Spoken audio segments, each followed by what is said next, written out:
What better way for a son and father to bond over than their mutual love for the Dallas Cowboys? Hi, I'm Michael Davis with my dad, Mack.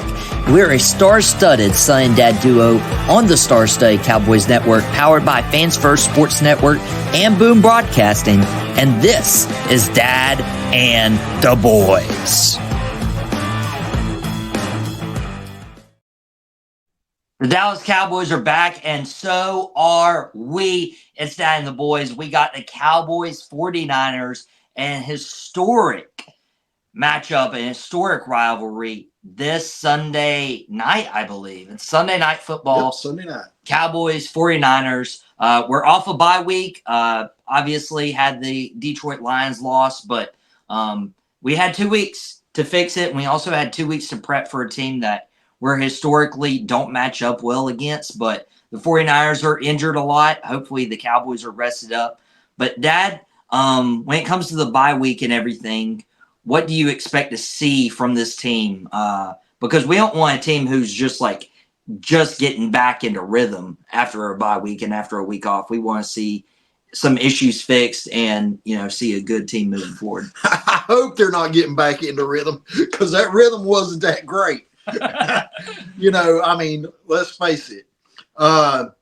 Now, I say that in all jest, because if you started back at the season and I told you that Dallas would lose to the Baltimore Ravens and the Detroit Lions, would you have really questioned that decision? I went into those games thinking they'd be losses. Okay. So, even at the beginning of the season, those were potential losses. The New Orleans Saints game was one that shocked us. But there again, we kind of underestimated New Orleans at that point. Mm-hmm. They were playing good football, yeah. So 4-2 would have been a different story for us, a different feeling than 3-3 going into the bye week. A lot has been made about the losses and how they were devastating, and the fact that they were at home. Our home schedule this year is really, really tough. What I want to see fixed, is that your question? Yeah. Everything. First of all, health. We need to get some players healthy, and hopefully they've had that take chance. I think a lot of it, even though, like DeRon Bland, Micah Parsons, could they have went last week, against Detroit? Who knows? But just like the 49ers are facing this week, it's like you've got guys that are questionable, that are a little banged up. Do you give them that extra week's rest? And I think that's the position Dallas was in. Yeah, they could have played, and we may have still lost, to Detroit. Detroit is a legitimate top contender in the NFC right now. Will they be there at year's end? Who knows? Great coaching, an awesome roster, but injuries happen, as just like the 49ers are seeing it, just like Dallas has seen it. So hopefully the health gets there, and then that allows us, hopefully they'll start playing. I want to see Zimmer. I want to see you do something that, even though we loved him and he's moved on, Dan Quinn couldn't do. We want to see you stop a Shanahan offense. Yes, please. We want to see that take place. Mike McCarthy, whether it is the play design or the execution or whatever, we want to see that offense take and turn the corner. It just hasn't been, and it hasn't been consistent. The only thing right now that's been really consistent on this roster has been our kicker, and that's not what you want. Well, you want a consistent kicker. You just don't want that to be the only thing. I think it's not a lack of effort. I think it's not a lack of talent. I think it is a lack of talent when you get down to the bottom end guys, or the backups and the backup of the backup. That makes a difference. Dallas is having to play a lot of younger players due to injury or due to the fact that we had to let people go so we could afford our superstars. Well, if that's the case, then superstars, guess what? It's on you to elevate everybody else around you. Yeah. So Dak, we need your best game. Yeah. Zeke, Rico, we need your best game. CD Lamb, we need your absolute best game. It feels like we need everybody's A game because we've never matched well against the 49ers. Well, and unfortunately, those losses have come in the postseason. So I feel like, especially after the Detroit loss, especially after what happened there, and how big of a loss it was. Like, yeah, I didn't expect us to win the game. I expected like a 5-point loss, but in fact, it was 47-9. But we've also had bad luck against 49ers, and people are like, there's this postseason bug, which I don't think impacts how good a player actually is. But I think it would give a lot of people a lot of confidence if we go to San Fran on the road Sunday night. Everybody's watching this game, and even if we don't win, we come out very, very close. Well, I mean, competitive. Point blank is this: we need to win. I mean, we don't need to lose ground to Washington or to Philadelphia. The easiest way for us to get to the playoffs is to win our division. Period. And we can't keep dropping NFC games. Yeah, we're only one game out, but that's one game. And that can make a difference. And, one game makes a difference whether or not you make the postseason. And right now, Dallas is setting, if the postseason was today, which it's not, we got a lot of football games left. If the postseason was today, then we would be number 10 in line. Yeah, we would. And so we wouldn't be playing. The ideal is to be playing in January. And we need, now granted, when I say number 10, there's a lot still to be decided because, you've got 7, 5, 6, and 7. Yep. They're all NFC North teams.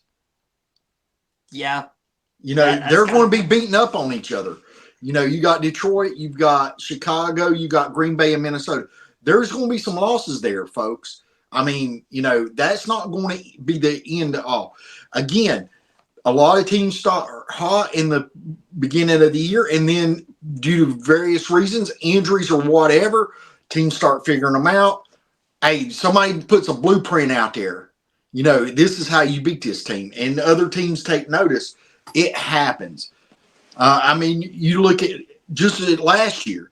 We had the Philadelphia Eagles that were setting 10-1 or something like that. They were just unreal. We're like, there's no way that Dallas is going to catch them. And then all of a sudden, Philadelphia did a nosedive. And we won the division. The point is, we got to start executing on the field, and we've got to take and do what we need to do to win. If we win by 1 point, like I always predict, or we win by 10, the point is, in the words of the great late Al Davis, just win, baby. Just win, baby. That's what we want to do. Cowboys 49ers this Sunday night. It's on Peacock if you're going to watch. And who wouldn't be watching? It's America's team versus the 49ers, Shannon's team. It's whatever. Shout out to Shannon, doing quick hits now twice a week on Boom Broadcasting. He's doing a phenomenal job.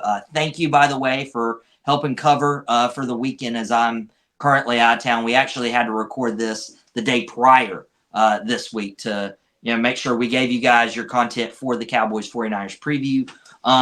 But when it comes to this 49ers team, everybody's got eyes on Brock Purdy because the offense is hurt. Christian McCaffrey hasn't played. Deebo Samuel's out now. Brandon Ayuk out for the year. Brock Purdy's starting to figure out hey, I'm on an island right here. And the 49ers are looking at under 500 right now. They're entering this game 3-4. Yeah, and they've got a few injuries on defense. Greenlaw, Bosa's a little banged up. So it's not only the offense, but one of the things earlier in the week, Jawan Jennings, another wide receiver, was banged up and didn't practice. Unlike the Cowboys, the 49ers are kind of in this where, hey, we need to be taking advantage of Brock Purdy's rookie contract. We don't have that luxury with Dak anymore. Because guess what, folks? If you're a 49ers fan, chances are Brock Purdy is going to exceed Dak's contract based on his success. Yeah. It's always not necessarily the talent, but it's always in the quarterback realm, the next man up. The next man up gets the larger contract. In a few years, Dax isn't going to look that bad when you got quarterbacks making 70 million plus. And that's coming. Folks never thought it would be 60 million. Even this offseason, people were questioning whether we would reach there. Well, we've reached there. The next man up is going to want more. I promise you. We're going to get probably, 5-10 years down the road, we're going to see a quarterback make $100 million. $100 million quarterback. It's coming. There's even talks of could we have a separate salary cap for quarterbacks? And I wouldn't be opposed to that, honestly. There's a lot of talk about the Dallas Cowboys organization. People, ex-players.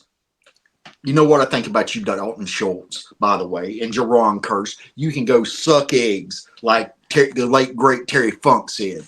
You yellow-belly dog. Hey, you can talk about the distractions of being in the facility for a tour of the facility. Fans, well, guess what? That generates a little over $10 million a year. That helps boost your contract because that's a shared profit that goes into figuring the salary cap. So when you're going to the bank on Monday morning or Tuesday morning and you're cashing that check, you're welcome that we toured the facility. Or you can make your money elsewhere. It's whatever. Yeah, go bag groceries at Winn-Dixie or Walmart or something.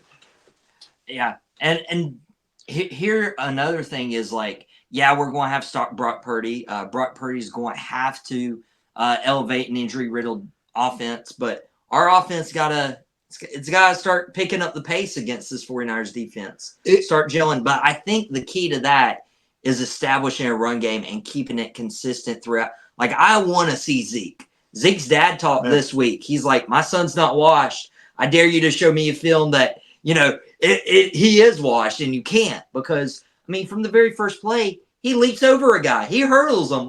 That was old Zeke. Yeah, a lot of people are down in Zeke that, he didn't get this, he didn't get that, and they're Rico Dowdle's thing. And I'm not dissing Rico Dowdle, but I do think we need a lot more Zeke, personally. And I'm okay with Rico Dowdle running the ball. We need to establish that run. A lot of it comes from the offensive line establishing that run. If they're meeting in the backfield, they've got no lanes to run, folks. Yeah, I think Terrence Steele, you need to do a lot better, my bud. Yeah, and I think we will. I really do. We're playing a young offensive line. Other than Zach Martin, it's very young. And Zach's been hobbled a little bit this year. He has. He's not had his best season. He's still Zach Martin, but he's not the Senator Zach Martin. Yeah. So, and by the way, just want to give you a quick hit. Even though I won't be on this week, I do appreciate you, Dalton Schultz, because you just made me had to update my 100 list because you're out of it, Jack. No longer one of my fan favorites. All right, we'll update that. We'll take a quick commercial break here. When we come back on Dad and the Boys for Fans First and Boom Broadcasting, we're going to give our one-star matchup in terms of who's going to be crucial for this 49ers Cowboys matchup, and of course our prediction. I may know yours, but who knows? We might get a swerve. Right next here on Dad and the Boys.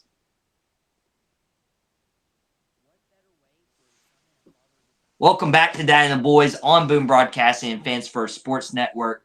Michael Davis, my dad, Mack. We took a little bit of a bye week ourselves. Dad's taking his tomorrow. I took mine a little bit throughout this week because it's a grind. We have a lot of great content on Fans First that you guys can continue getting the content you so much love. In addition to Boom Broadcasting, a lot of great content creators there. And they'll continue to bring out their great content for you. But I'm excited for Sunday. I'm excited. I'm excited to unplug and chill for the weekend, go on a little vacay. But I'm more excited for Sunday Night Football, Cowboys 49ers, and it's going to come down to one matchup, Dad. Who are you challenging this week? Okay, so we're doing our 1-star matchup, and I do want to, for those of you who know, Brad Attitude, brother, we love you, and our prayers go with you as you get through this difficult period, as it's an anniversary of your mom's passing. We love you, and our prayers are out to you. Now, my 1-star matchup on this game is simply Zimmer. Bro, I mentioned it earlier before. We need you to stop a Shanahan style offense. This is your test against the man, Shanahan. So let's deliver. Hopefully you've got DeRon Bland back in the fold, actually for the first time this year. And hopefully you got Micah. But you got your quarterback, or he should be back, Mr. Kendricks, which was a big loss for the Detroit game, by the way. Make it happen. Make it happen. Let's go out and shut down their offense. Hopefully you're not dealing with McCaffrey. We know you're not dealing with Ayuk, the Cowboy killer, it seems, over the last few years. And hopefully Debo will stay in the hospital or something and get better after the game during their bye week. Yeah, Zimmer, you stole mine. So I'm kind of scrambling right now in my head. I will say if he plays, he's probably going to attack the right side as opposed to the left side of the offensive line.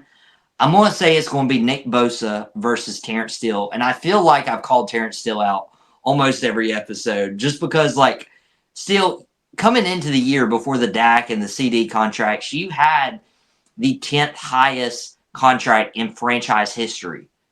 I need you to play like that. Now, we talk about next man up, and I understand that. But you're playing against Nick Bosa. You need to protect Dak. You also need to help establish the run game, especially on that right side. The balance is going to start with you. If Zach Martin is coming in this game at 60, 70, 80%, that's still Zach Martin I will take, but he needs help. He can't always help you out at right tackle as a veteran when he has a rookie center he needs to help establish into this offense. So, Terrence Steele, I need you to give up 0 sacks and 0 pressures to Nick Bosa. Maybe give up 1 pressure. Who knows? But I want 0. I want zeros. But I also want zeros on that 49ers scoreboard. When it comes to our final score prediction, Dad, Cowboys, 49ers, who you got and by how much? Well, let me see if I can get this on here. You see this? This is from Super Bowl 28, right? Dallas Cowboys victorious. Now, my boy Podcast Smitty might say this is an antique. But if you go to the reverse side, you'll notice who they took and beat to get there in that NFC championship. Well, let me tell you something, Mr. Podcast Smitty. Y'all might have been to the Super Bowl since we have, but you haven't won one since we have. Just like there, I look for the Dallas Cowboys to be victorious, not by, 10 points, 11 points that time, but by 1. The Dallas Cowboys by 1 in what's their stadium? It used to be Candlestick back Levi Stadium. Levi Stadium. I don't wear Levi's. I prefer Carhartt. So we're going to take that victory by 1 against a banged up, hopefully, 49ers team.